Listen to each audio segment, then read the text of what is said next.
Audio Jungle.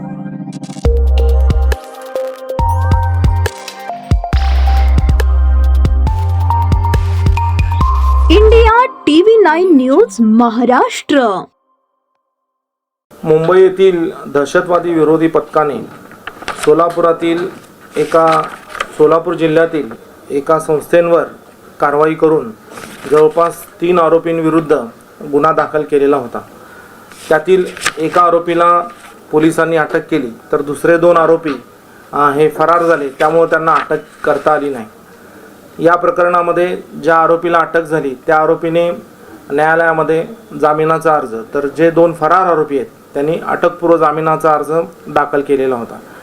या खटल्याची पार्श्वभूमी अशी आहे की जी संस्था या ठिकाणी सोलापूर जिल्ह्यामध्ये नोंदणीकृत आहे असं दाखवलं गेलं, तर ती प्रत्यक्षात धर्मादाय आयुक्तांकडे ती NGO या ठिकाणी रजिस्टर नव्हती.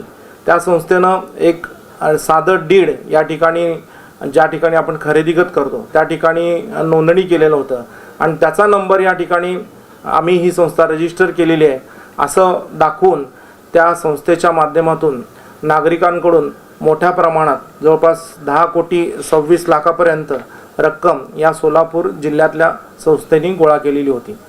त्या संबंधित आरोपीकडे या ATSनं चौकशी केली असता जो आरोपी ताब्यात आहे त्याचा मोबाईल या ठिकाणी जप्त केलेला होता. त्याच्या मोबाईलमध्ये कितीतरी पाकिस्तानी नागरिकांचे नंबर सापडून आले.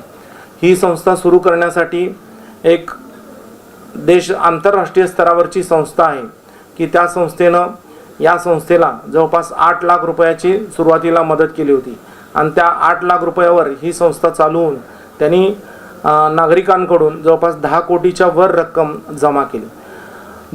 ज्या संस्थेनं मदत केली होती त्या संस्थेचे जवळपास 15 बँक खाते ATSनं तपासले. त्या 15 बँक खात्यामधून जवळपास 126 कोटी रुपये त्यांनी उभा केल्याचं या ठिकाणी तपासामध्ये निष्पन्न झालं. जवळपास त्या संस्थेच्या काही सदस्यांकडे जवळपास 70च्या पुढं पाकिस्तानी नागरिकांचे नंबर असल्याचं आढळलं. पाकिस्तानी नागरिकांचे WhatsApp ग्रुपला या संस्थेनं जॉईन केल्याचं आढळलं. सोलापूर जिल्ह्यामध्ये जी संस्था होती त्या संस्थेच्या पदाधिकाऱ्यांकडे जवळपास 50 पाकिस्तानी नागरिकांचे नंबर आढळले.